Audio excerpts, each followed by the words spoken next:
All right, so here it is as promised. Since I got some interest in yesterday's live stream about credit cards, I figured I'd just go into the whole spiel. So hopefully I get a lot of live viewers on this one because good discussion always really enhances the video. So what I'm going to do, I'll keep it kind of informal. I'll just go into what I call the starting lineup, which I've talked about before.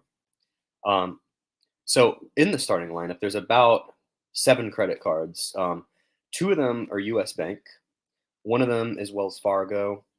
One of them is City Costco card, and there's two Bank of America actually, and there's actually a Sears card in here. So everything in here serves a purpose. Now, about a year ago, I did one of my what turned out to be one of my most popular videos on the channel, how to achieve an 800 credit score without ever paying a cent in interest and earning money. So the way that works, and I'll link to that video in the description because that runs for about 30 minutes. That goes into all of this stuff um, with a little bit more visual. This one is probably just going to be me talking, but I'll go into all of them. So, and I have many more than just the ones that are in the wallet. So, credit coaching one-on-one. If you've never had any credit cards at all, the way to start out building a good credit rating, and this is absolutely true, you can get from 0 to an 800 credit score, never pay a cent in interest, collect money from the creditors. So take the interest you would be paying them and let those people be paying you. I mean, how cool is that? So the way this works, say you're going to open your first credit card. Now, your first credit card can actually be hard to open. For me, it took me a while. Like they didn't want to touch me, with like a 10-foot pole for a while, even though I had savings. It took a while to open my first credit card, which happened to be a Chase card. So it's tricky to get your first one open, but you got to open the first one and you got to prove to the creditors that you can manage it well. So you make us like a small purchase, pay it off. 4 words I always use: statement, balance, in full. You do that every month. You never run them up. You'll never pay a cent in interest. So let's take Bank of America, for example. This card here, which I just opened and I actually just activated yesterday. Now, this card happens to, and this I believe is the Bank of America Travel Rewards card. This gives you a $250 bonus for spending $1,000 on it within the first 3 months. So yeah, they just give you money for spending money on the card. So in 3 months, you have to spend $1,000 to get $250 back. So that's 1,000 divided into 3 months. So about $330 per month, which is pretty easy to do. Say you're planning a trip. Say you're going to get a flight. Say you're going to pay hotels. Say you're going to get a rental car. You could be at $1,000 right there. And the 25,000 bonus points translate to $250 in cash. So, because what I like to do with these, now there's a couple things you can do with the bonus points. You can use them for rewards. You can use them to get gift cards for other people, gift cards for yourself. You can buy things from the credit cards store. Or what I like to do, I like to just apply them to the statement balance in cash. So my $1,000 just went down to $750. Or in other words, I just got a 25% discount on everything that I just bought. So you think about inflation, which peaked out last summer at about 9.1%. So if all the costs have gone up 9%, you may sit there and think that, you're helpless and, you're just an average Joe and you're subject to the whims of society. Or you can open a credit card like this, put regular expenses on it, get a 25% rate of return, which beats inflation by how much? 16%. So you can play the game. Some of you out there that are cynical, you may think the game is rigged, but guess what? A rigged game can be played just as easily as an honest game. Okay? So when you open cards like these, you play the game. And they're giving you money to do it. If they're going to give you money, take it.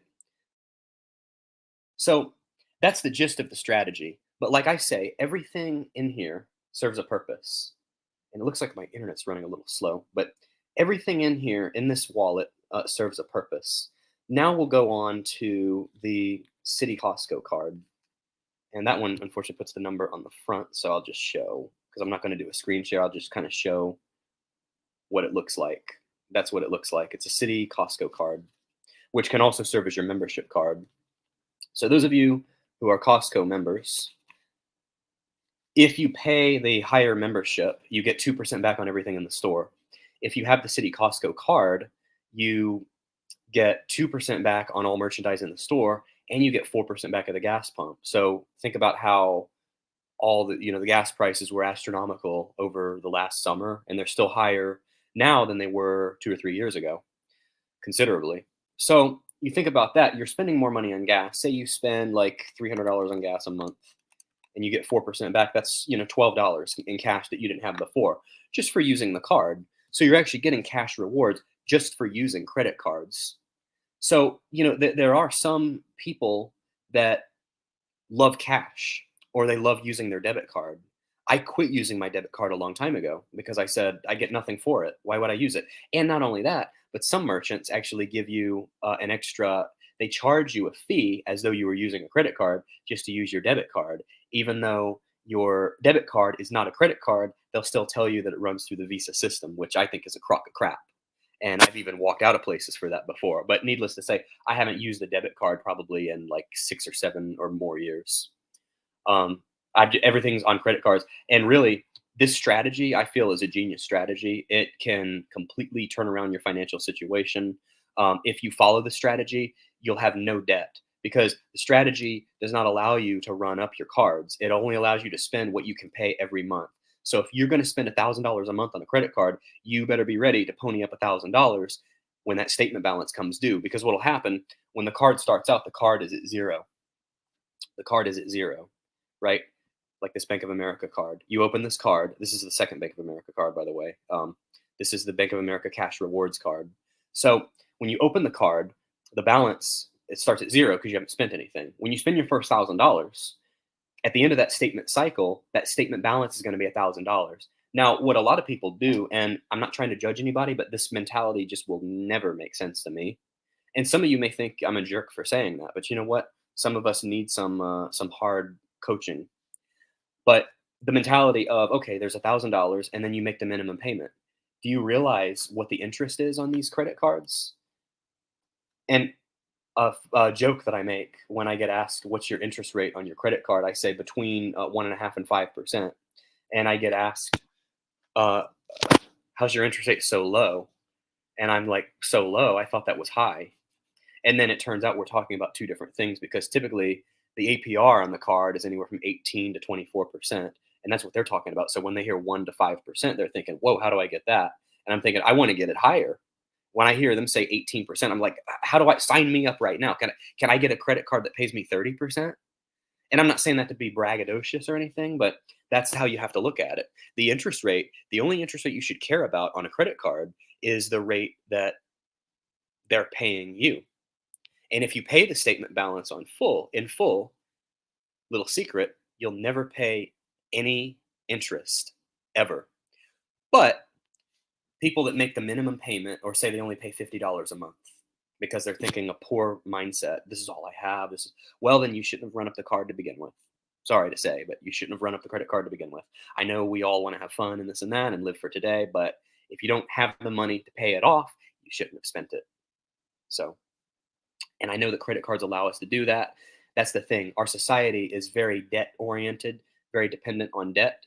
And that's kind of what happens, unfortunately. So, and I really would like to get more live viewers on here because I wanted to have a good discussion. I had a lot. I have one that keeps popping in and out, but I'd like to get 5 or 10 of you on here. I tried to hint that I was going to do this video, but like I said, it's not dividends. But here's the thing: like I say, you can look at credit cards like dividends, because if you have to spend $1,000 to get $250 back, that's like a 25% dividend, which is phenomenal. So see, if I titled the video 25% dividend, I'd have thousands of views probably. But because it's about credit cards, a lot of the dividend folks don't want to show up for that. But it's really the same idea if you think about it. So The point is, remember those four words: statement, balance, in full, every month. Pay it off in full, got nothing to worry about. Unless, like, you open a Best Buy card, you open like a Home Depot card or a Lowe's card, and say they give you 24 months interest free to pay it off. If it's interest free, take advantage of that, because then you can pay it off in 24 months. But you got to make sure you pay it off in those 24 months, or else if it goes to month 25, they'll bust you for all the interest for that whole period. And imagine 18 to 25% compounded. That is a nightmare. You don't want to be doing that. Okay. So, what's the perks to the second Bank of America card? And I'm covering up the name on here because it would reveal what THB stands for, which is my initials if you haven't figured that out already. But the Bank of America Cash Rewards card. Now, this one was a similar thing. I opened this one a couple of years back. Spend $1,000, get $250 back, or it might have been even 300 at one point. Because I think before the pandemic, these were a lot higher, actually. So the Cash Rewards one, the good thing about it is that you can keep this one open. This is one that you actually want to keep open. You have some credit cards that you only want to use for the perk. Some of them are good enough actually to keep open, which we're going to get into, because remember, two of them in the starting lineup here are US Bank cards, and they stay in here for a reason. Obviously, I've already earned the intro bonus on those, but they serve their purpose, so they stay in the wallet. Now, the Bank of America Cash Rewards card also stays in the wallet because it gives you 3% back at restaurants. So anywhere you go, you're getting 3% back with the Bank of America card. And that's after you met your initial reward period, the 250 on 1,000, that you got your 25%, but keep using it because it's paying 3%. But it gets better. So, oh, and I forgot the eighth one in the starting lineup. It's hiding back here. This one is one of my favorites. We'll get into this in a little bit, but this is the Verizon card, and this thing is heavy, a little heavier than your normal card because it's made out of metal, which is kind of cool. So one thing that's really cool, when you start to establish a good credit rating and you start to be able to open better lines of credit, the quality of the card gets better too. You start getting metal cards, which is kind of nice. And some of the fancier Amex or Chase cards, like the fancy Chase Sapphire, or some of the ones that are only exclusive to like $1 million and above, they start getting fancier. But you know what? I care less about metal, non-metal, or even a virtual card. As long as it pays the points, I'm happy with it. So the next one in the starting lineup is our first US Bank one. Now, at one point, there were actually 3 US Bank cards in here. And I believe, if I'm not mistaken, every card in here has given some kind of a similar perk, except for maybe the Costco one. This one, the US Bank Cash Plus card, this one I probably had open for 5 or 6 years.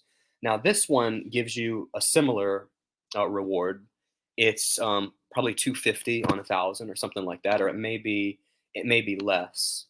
Let me check here while I'm at it here and have a sip of coffee too. Paid for with the credit cards, by the way. US Bank Cash Plus. Yeah, they're offering a $200 bonus right now if you spend 1,000 in 3 months.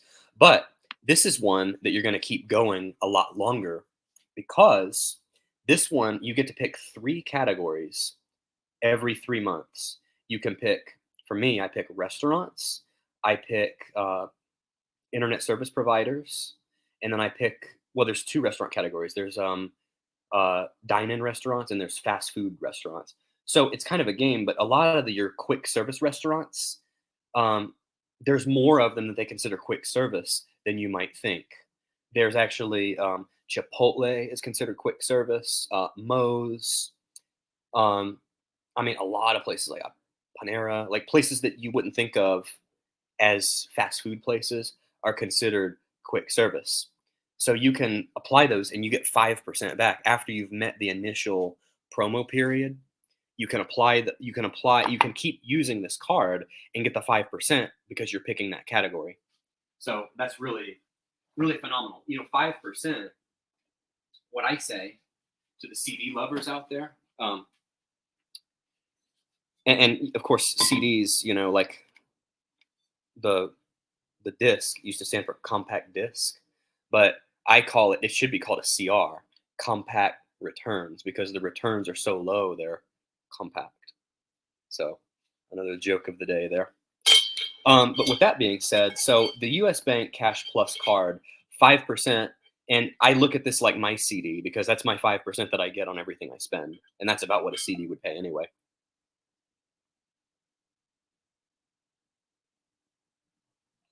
Mm, Talking credit cards makes me thirsty for some reason. Um, and then the other category, now take like, think of all your bills you have. Think of your mortgage or your rent. Think of your internet. Think of your phone. Think of your insurance. Think of your gas. Think of your groceries. Think of your dining out. Think of your fun stuff. Everything you do that you pay money for can go on a credit card, maybe with the exception of a mortgage. Everything you do, you can apply this to. You can put on a credit card. Now, if you could put like a mortgage, and there's some things you can't quite, or maybe you can, but things are always changing every day. But for me, I wasn't able to put my mortgage on a credit card. But there may be some lenders that have something that allows that. Like I know Chase actually gives you cash back at the end of the year.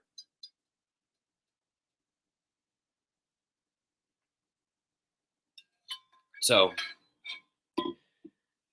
everything like in the second category on the US Bank Cash Plus card, um, you get 5% for internet service providers. So whatever your internet bill is, most of us now stream instead of having cable. So your internet bill may be under $100, maybe between 50 and 100. So that bill every month, you're getting 5% back on that, which is like free money. So you do that, then you pay the statement balance in full. You apply the points at the end of the year. You apply the points in the form of cash back.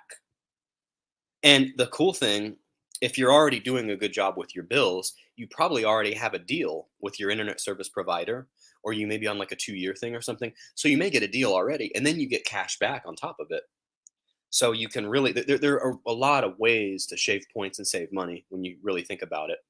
But that's one of the ways. And then for all the restaurants that fall through the quick service category, the ones that don't count, uh, they go to the 2% category, which is just your normal restaurants, which sometimes is tricky. Sometimes you may have to take a guess. And like there's a restaurant called by me called Tijuana Flats that doesn't, to me, it's quick service as they get, but it doesn't count as quick service. So I always can generate my statement and see, oh, that didn't count towards my points. But, that's kind of crazy. But if it falls through the 5%, it counts for the um, 2%.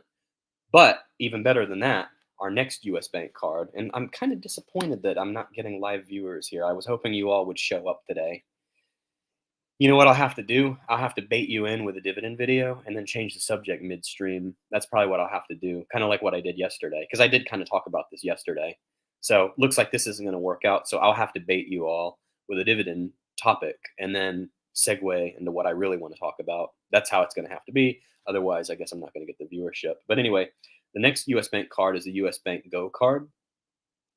And this one gives you 4% at all restaurants, regardless. So the ones that fall through the 5% category, you can apply this 4% category to do that with.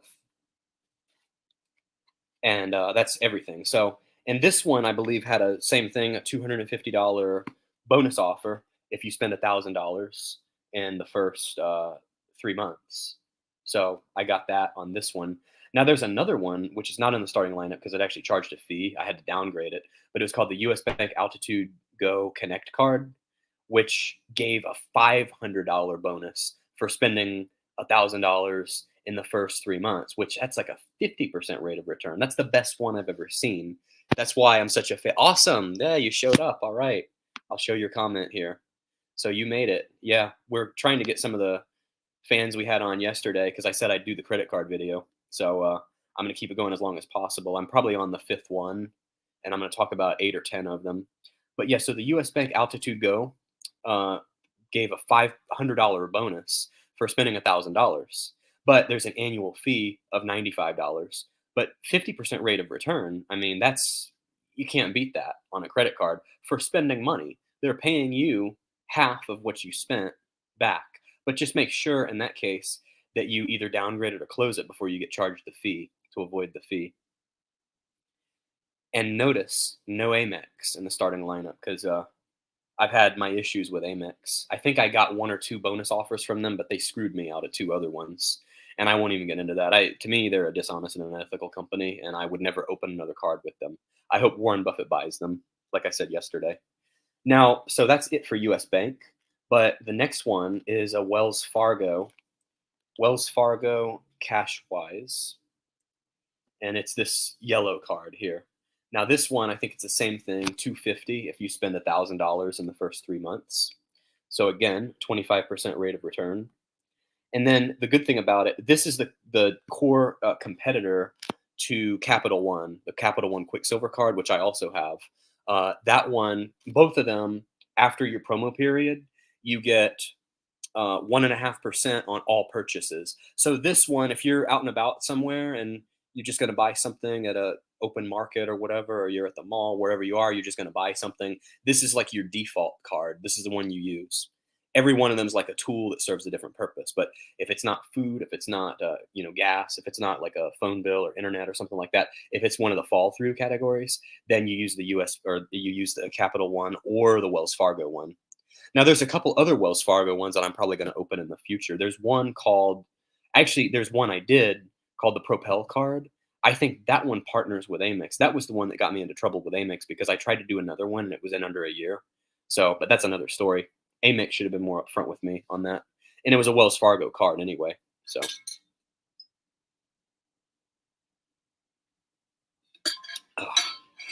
now what was the next one? Oh, there's a couple more Wells Fargo ones. I think Wells Fargo has like 4 or 5 of them that give a good 2 to 250 back if you spend 1,000 in the first 3 months. What's this one here? This one is just a Target red card. This is just a standard 5% back in the store. So everything you buy at Target, you put it on this card and it makes 5% back. So it's like a 5% rate of return for whatever you buy at Target. Walmart has the same thing. They partner with Capital One and they have the same thing. It's 5% back, but that's only for the first year. And it's got to be like on the Walmart Pay after the first year to still get 5%. Now, this one, the Sears card, I've talked about this one before. This is kind of a unique one. This is the Sears card. And what they do, because I'm not sure where Sears actually stands. I mean, some people are surprised they're still around.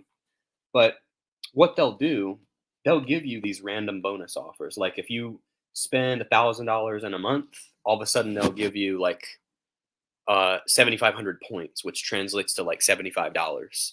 So you can put a lot of expenses on this card and say you're going to pay for a class or something, or say you have a big expense coming up, say you're going to go on vacation somewhere and you want to put like $2,000 in expenses, you can put it on this. And then next thing you know, you may get 150 of it back just because Sears offered it to you. And that's why this one is there, because this one periodically is known to do that. So let's see, we've covered 7 of them. And we'll see how this video does. But if there's a lot of interest in this, oh yeah, no Sears in Canada. Yeah, I figured there wasn't. I guess that's only a US based company. But oh well, you could still get the card and use it for online stuff. Now this one, I don't know if they have this in Canada or not, but the metal card that I was talking about a few minutes ago, this one, you put your phone bill on it. So this one gave $100 in credits to the phone bill over 24 months. So it was like $3 or $4 a month, basically, off of your phone bill. So you put your phone bill on the Verizon card, and when that's over, you can move your phone bill back over to the US Bank Cash Plus card and get 5% on the phone bill. So you can churn bills between cards, whatever the highest bidder is, so to speak. But with the Verizon card also, they give you 4% back on groceries. So you can go to grocery stores that are classified as grocery stores. You can go there and you can you can pay on the Verizon card, and they'll give you 4% back on the Verizon card. Yeah, I have all the Chase cards. I think I have the Freedom card, the Sapphire. They had a Slate card at one point, and Chase does the Amazon card. I have that too. Now, I think the Amazon and the Freedom card gave like $100 back when I did them. They give you like 10,000 points for spending $1,000. So that's an okay offer. It's not great. Some of the other ones I've done, well, let me just look at the old Credit Karma here and pull it up. Um, I would, like on my other video, I actually did a screen share, and I'll link to that. That was from like a year ago. Um, the Amazon store card through Chase actually gives you 5% if you pay. You buy stuff on Amazon, you get like 5% back. What am I looking for here? Oh, Credit Karma. I logged into Chase for some reason. Let's see. Credit Karma. Here we go. So one thing about credit, you want to have a deep credit profile. So like I have like 40 lines of credit. You want to have those and leave some of them open. And this is how you actually get, and I'll show this. There's two of them, TransUnion and Equifax. 816 on TransUnion, 827 on Equifax. And it took years to get there. But this strategy works, and I just wanted to show proof of it. So the Equifax and TransUnions have different categories on there, but they've gotten really strict. Since the Great Recession, the crash in '08, they've gotten really strict. Like my credit score dropped 3 points because guess why? I racked up $400 on a card, so my score dropped, which is crazy. But it's so stringent. Yeah, I do. I do have lots of credit cards. I keep a lot of them open, and they also count like if you have a car loan, you have a mortgage, they count all those things. A home equity line of credit, they count those as lines of credit too. So if I look at, according to this, there's like four things that impact your credit score: payment history, you want that to be 100% on time; credit card usage, which for me is at 1% right now. Because here's another trick. So the more credit cards you open and the higher the credit limits start to be, you could rack up like 50 to $100,000 in credit limit. And then say you're only spending 500 to 1,000 a month on credit cards, then you may only be using 1 to 5% of your credit limit, which helps your score. It's another hack. Remember the numerator and the denominator. If you expand that denominator to like 100,000 and that numerator stays the same, all of a sudden your percent usage falls down. And then you don't want to have any derogatory marks. The age of your credit cards also impacts that. And now the age is like the average age of your lines of credit. So you want to leave them open as long as possible. But if you're not using them, then the creditors may actually close them out. Like this Target card I have, I think they've closed that out on me twice. And I've had to reopen it because I decide, oh, I want to buy something at Target. Oh, I got to reopen the card because they closed it. So they will do that sometimes. And then you just reopen it. But then it will drop your average age of credit history. And like mine is in red because it's only telling me like 4 years and 8 months on my age of credit history. Um, and then hard inquiries are the number of when you apply for a credit card, they pull your credit. They call it a hard pull, um, which they're just pulling your credit report to make sure that you're eligible for the card. Now, my total accounts, it counts open and closed accounts. According to this, I have 27 open accounts, 25 closed accounts for a total of 52, which seems crazy.